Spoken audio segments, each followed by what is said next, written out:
নমস্কার বন্ধুরা, আরো একটি নতুন ভিডিও নিয়ে আপনাদের কাছে চলে আসলাম।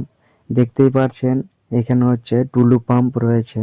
তো এটাতে হচ্ছে কানেকশন করছি। তো সর্বপ্রথম ইউনিয়নটাকে আঠা দিয়ে নিচেরটাকে লাগিয়ে নিলাম।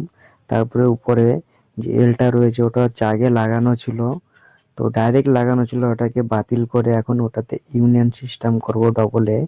কারণ মোটর যখন যদি প্রবলেম হয় তাহলে দুটোই খুলে বের করা যায়। আর উপরেরটাতে সকেট লাগিয়ে নিলাম। তারপর হচ্ছে মার্কিং করে নিচ্ছি এলটাকে। মার্কিং করে নেওয়ার পরে তারপরে হ্যাসকো ব্লেড দিয়ে কেটে নিচ্ছি। তারপর হচ্ছে সলভেন্ট দিয়ে ওটাকে লাগিয়ে নেব। তো দেখতে পাচ্ছেন বন্ধুরা। আর বন্ধুরা, যদি ভালো লেগে থাকে তাহলে লাইক শেয়ার কমেন্ট করতে ভুলবেন না, কারণ আপনাদের একটা লাইকে আমাকে অনেকটাই মোটিভেট করে। আর আপনারা সুস্থ থাকুন, ভালো থাকুন, পরবর্তীকালের জন্য আমি আরো ভালো ভালো ভিডিওর জন্য আপনাদেরকে দিতে পারি। আর এভাবে জন্য আমাকে ভালোবাসা দিবেন বন্ধুরা, এর জন্য আপনাদেরকে অনেক ধন্যবাদ।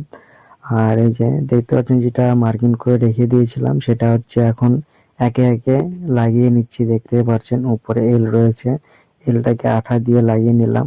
তারপরে ইউনিয়নের ওখানে মার্কিং করে পাইপটাকে কেটে নিলাম। কেটে নেওয়ার পরে সেখানে সলভেন্ট লাগিয়ে এখন সেই পাইপটাকে লাগিয়ে নেব। তো যাতে ভিডিওটা যাতে না বড় হয়ে যায় ওর জন্য একটু স্পিডে করে নিলাম। আর এই সলভেন্ট লাগিয়ে নিলাম।